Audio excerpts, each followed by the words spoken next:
Новинарската професија стара е, поискусните и повозрастни новинари, особено во внатрешноста на државата, ќе нема кој да ги замени, бидејќи и млади новинари има се помалку.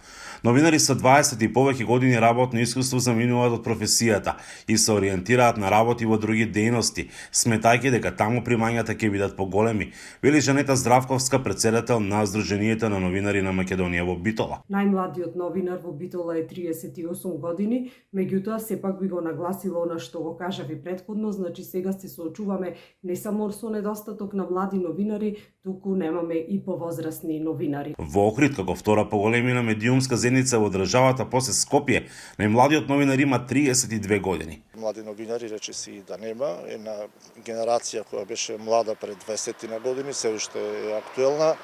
Повозрастните се разбира веќе не се во професијата и станува вистински проблем за медиумите, особено за нивната иднина. Како резултат на ова, новинарството во локалните средини полека замира, локалните медиуми се намалуваат, а голем дел остануваат без новинарски кадар. За разлика од пред 7 години, кога на еден настан во општина Битола бевме дури и 30 новинари, фотографи, сниматели, сега може да се каже дека на одредени настани можеме да се изброиме на една рака, имаме големо осипување, значи, на новинарскиот кадар.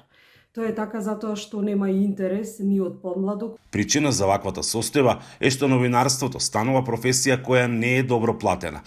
Но овде се и социјалните мрежи, влијанието на така наречените инфлуенсери, напливот на секако вид на вести. Сето тоа создава амбиент кој е неповолен, односно медиумската професија станува неатрактивна за младите, вели Момировски. Голем дел од медиумските работници тука ги спомнувам не само новинарите, туку и снимателите, монтажерите и така натаму, работат во медиумите во лоши услови или за минимални плати. Дел се уште за жал неосигурани. Денес добар дел од дописниците работат со нерешен статус. Денес се соочуваме со ситуации во кои што да се работи во маркет е подобро платено отколку да се биде новинар, и медиумите за тоа локалните не се виновни, бидејќи најголемиот дел од рекламниот колач заминува во Скопје. Така медиумите локалните остануваат без средства, без можност да ги финансираат новинарите. Како новинарската професија да се излече од актуелната состојба е прашање за $1.000.000, додава Момировски.